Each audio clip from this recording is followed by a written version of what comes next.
सभा में रुदन कर रही है। आज भीष्म ने देखा, भीष्म छाती सी फट रही है, भीम खड़े हो गए हैं। भीम ने कहा, अरे दुर्योधन, अगर तूने द्रौपदी पे हाथ लगाया ना तो तुझे विष फाड़ के रख दूंगा। दुर्योधन ने सुना, दुर्योधन कहने लगा, बाबा भीष्म से कहा कि इसे बिठा लो, अरे इसे संभालो, क्योंकि द्रौपदी आज से कौरवों की नारी बन चुकी है, कौरवपति दुर्योधन की पत्नी है। पांडवों का इसमें कुछ नहीं है, जो मैं चाहूंगा वो ही द्रौपदी के साथ करूंगा। बीच में रोकने वाले ये होते कौन? बिठा लिया। अब तो क्या देख रही, द्रौपदी चिल्ला रही है सभा में, लेकिन कोई द्रौपदी की तरफ नहीं देख रहा। नीचे को नजर डाल करके सभी बैठ गए हैं। द्रौपदी कहने लगी, न जाने कानों में रुई को ठूस लिया है, आंखों से पट्टी बांध ली है, जीभ से टाका लगा लिया है, जो जवाब नहीं निकल रहा है।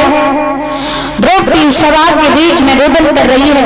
एक बात कहती है द्रौपदी कि एक पति की पत्नी अपने पति को बड़ा प्यारी होती, लेकिन मैं एक नहीं, दो नहीं, बल्कि 5-5 पति हूँ। 5 पति होने के बाद भी मैं सभा में नंगी होने जा रही हूँ। द्रौपदी सभा में खड़ी होकर क्या बोली, अरे पति की नारी और पति को लगती प्राण से प्यारी रे।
चिल्ला रही है, ध्यान रखना।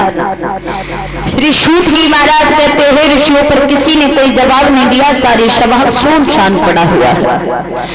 द्रौपदी ने सोचा, अब संसार में मेरा कोई नहीं, अब सहारा केवल है तो केवल मुझे द्वारकाधीश कन्हैया का सहारा है।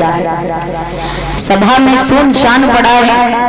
इधर द्रौपदी नंगी होने जा रही, द्वारिका में भगवान बैठी, रुक्मिणी मैया ने भोजन की थाली लाके दी, बोली प्रभु भोजन कर लो। कन्हैया ने कहा, हे रुक्मिणी तुम्हें भोजन की पड़ी है, लेकिन सभा में, हस्तिनापुर की सभा में मेरी बहन द्रौपदी नंगी होने जा रही है, और सभा में अगर नंगी हो गई तो लाज चली जाएगी। द्रौपदी की बात को रुक्मिणी ने जैसे कृष्ण की बात सुनी तो रुक्मिणी कहने लगी, प्रभु अरे फिर क्यों बैठे हो, चले जाओ सभा में, अपनी बहन की लाज बचा लो जाके। तो कन्हैया कहने लगे, अरे रुक्मिणी मेरी बहन अभी संसार वाले लोगों को पुकार रही है, संसार का सहारा ले रही है, देखता हूं कब तक संसार का सहारा लेगी। ध्यान रखना, जब तक हम और आप संसार वालों का सहारा लेके बैठे रहते हैं ना, तब तक भगवान भी हमसे करवट लेकर के बैठ जाते हैं। वो भी देखते हैं कि देखूंगा कब तक ये संसार वालों का सहारा लेगा। और ये बिल्कुल सच बात है। हमारे आपके ऊपर जब कोई मुसीबत आती है तो हम और आप परिवार वालों का, गांव वालों का, रिश्तेदारी वालों का सहारा लेते हैं, लेकिन ये लोग इतने बड़े मतलब ये हमें सहारा तो नहीं देके बल्कि हमारी मजाक जरूर बनाते हैं, हमारे दुख में सहायता न करके और खिल्लियां जरूर उड़ाते हैं। हमारे दुख में अगर हमें किसी का सहारा लेना है वो केवल एक भगवान का सहारा है, दुनिया में और कोई किसी को सहारा नहीं देता। भगवान ही एक ऐसा व्यक्ति है जो हमारी आपकी दुख में रक्षा करता है, जो सब कुछ भगवान के ऊपर न्यौछावर कर देता है, भगवान उसकी रक्षा करते हैं। भगवान कहते हैं जिसने जब मेरे ऊपर सब कुछ छोड़ दिया तो इसे तो मुझे ही संभालना है, और जब हम और आप अपने ही ऊपर सब रखते हैं तो भगवान सोचते हैं तू ही संभाल ले, मेरी जरूरत क्या। तब हमारा काम बिगड़ता है, तब अंत समय भगवान को याद करते। अब द्रौपदी सोचने लगी दुनिया में कोई नहीं है, द्रौपदी कहने लगी कृष्ण। भगवान रुक्मिणी से कह रहे हैं, रुक्मिणी अगर मेरी बहन द्रौपदी मेरे नाम का आधा ही अक्षर अगर मुंह से निकालेगी, जाते ही जाते लाज बचा लूंगा। इधर द्रौपदी ने उसी समय भगवान कन्हैया को आवाज लगाई, और क्या आवाज लगाई है कि हे कन्हैया तुझे आज आना होगा, वो आएगा क्योंकि तेरे ऊपर मेरा कर्ज बाकी है। वो कर्ज कौन सा कि जिस दिन तुम्हारी उंगली से चक्र सुदर्शन निकला था तो मैंने नई साड़ी फाड़ के तुम्हारी उंगली में बांधी, क्योंकि तुम्हारी उंगली कट गई थी, इसलिए वो कर्ज आपके ऊपर मेरा बाकी है। उस चीर को चुकाने के लिए शाम तुम्हें आना पड़ेगा। ध्यान रखना, तुम्हें आना पड़ेगा। अगर आज तुम नहीं आए कन्हैया तो ये दुनिया वाले लोग कहेंगे कि कृष्ण की बहन द्रौपदी सभा में कृष्ण को बुलाती रही, कन्हैया नहीं आया, दुनिया में तेरा कोई नाम नहीं लेगा, भरोसा उठ जाएगा श्याम। तो अगर मैं नंगी हो गई ना तो इसमें मेरी बदनामी नहीं बल्कि तुम्हारी बदनामी होगी कृष्ण। और द्रौपदी क्या बोली है सभा में खड़ी होकर, आज दुशासन ने दोनों हाथों से मैया द्रौपदी की साड़ी को खींचना शुरू किया। द्रौपदी ने आज दोनों हाथ इस प्रकार से ऊपर को उठा दिए और कहने लगी कृष्ण अब तो तुम ही जानो, जैसे जानो वैसे करो, मुझे कोई लेना देना नहीं। और द्रौपदी बोली क्या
द्रौपदी आज हस्तिनापुर की सभा में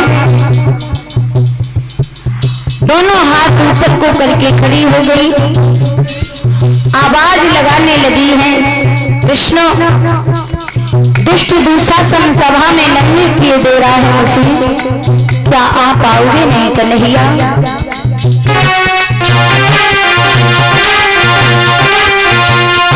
कि आवता पीहनी उगारी, अरे देखोगे ओ बंसी के बजैया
श्याम, दुनिया वाले लोग कभी तुम्हारा नाम नहीं लेंगे, कहेंगे कि बहन टेढ़ी सभा में नंगी हो गई, पर कन्हैया नहीं गया, विश्वास उठ जाएगा, भरोसा उठ जाएगा कृष्ण, इसलिए आज तुमको आना ही पड़ेगा।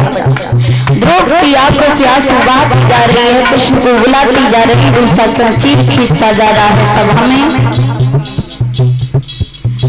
आज जैसे द्रौपदी ने भगवान श्री कृष्ण को आवाज लगाई है, वो करुणा भरी आवाज भगवान द्वारकाधीश के कानों में पहुंची। ध्यान रखना, भक्त की आवाज को भगवान सुनते तो उनसे रुका नहीं जाता, जैसे बैठे होते वैसे ही दौड़ कर भाग करके अपने भक्त के पास आते, और जहाँ भक्त है वहाँ भगवान है, जहाँ भक्त नहीं वहाँ भगवान नहीं है। ध्यान रखना, द्रौपदी ने कृष्ण को आवाज लगाई, और जैसे ही आवाज लगाई हुई अब होता है, उसी समय द्वारकाधीश वहां से भागे। द्रौपदी का वहां दुष्ट दुशासन चीर खींच रहा था, वहीं पर आए हैं कन्हैया, ताली